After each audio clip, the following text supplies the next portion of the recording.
স্থানীয় সরকার নির্বাচনের জন্য ইতিপূর্বে মাননীয় স্থানীয় সরকার মন্ত্রী হিসেবে তিনি তো বলেছেন যে আমরা এই বছরের শেষের দিকে অথবা আগামী বছরের প্রথম দিকেই স্থানীয় সরকার নির্বাচন অনুষ্ঠানের জন্য প্রস্তুত আছে, সেই হিসাবে প্রস্তুতি চলছে।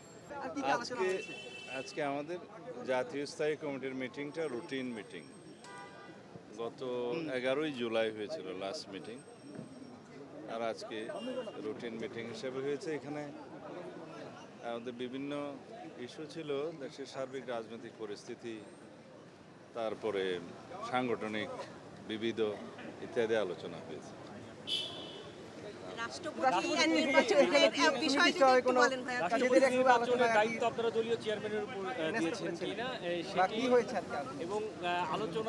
রাষ্ট্রপতির নির্বাচনের বিষয়টি নির্বাচন কমিশনের একটা সাংবিধানিক এখতিয়ার।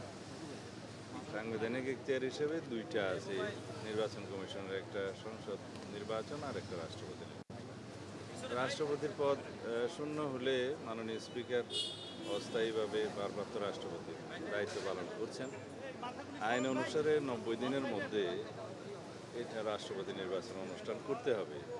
তো সেই লক্ষ্যে নির্বাচন কমিশন তো ইতিমধ্যে প্রেসে বলেছে কথাবার্তা যে তারা প্রস্তুত আছে রাষ্ট্রপতি নির্বাচন আয়োজন করার জন্য। সেটা তারা তফসিল ঘোষণা করতে পারে। তফসিল ঘোষণা করলে দলের পক্ষ থেকে প্রার্থী কে হবেন সেই দায়িত্ব আমরা মাননীয় চেয়ারম্যান হিসেবে আমাদের মাননীয় প্রধানমন্ত্রীর উপরে স্থায়ী কমিটি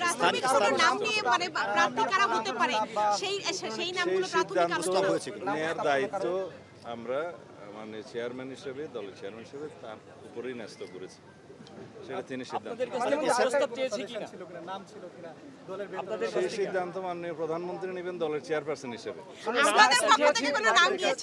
মাননীয় মন্ত্রী একটা বিষয় হচ্ছে, সেপ্টেম্বরে তো এই যে মানে সংবিধান অনুযায়ী যেহেতু 90 দিনের মধ্যে এরা বিশেষ অধিবেশনের মাধ্যমে তো করা যায় রাষ্ট্রপতি নির্বাচন, এই বিশেষ অধিবেশন হওয়ার কোনো সম্ভাবনা আছে কিনা বা বিএনপি সেটা মনে করে কিনা, বা এই ধরনের আলোচনা এখানে হয়েছে? নির্বাচন কমিশন তফসিল ঘোষণা করলে মনোনয়নপত্র বিক্রি হবে, জমা হবে, যাচাই বাছাই হবে। বাছাইয়ের পরে যদি সিঙ্গেল প্রার্থী হয় সেই ক্ষেত্রে আর নির্বাচন করতে হয় না। যদি একাধিক প্রার্থী হয় তাহলে জাতীয় সংসদের জন্য একটা বিশেষ অধিবেশন আহ্বান করার নিয়ম আছে। সেটা মাননীয় স্পিকারের সাথে আলাপ করে নির্বাচন কমিশন সেই দিনটি ঠিক করেন।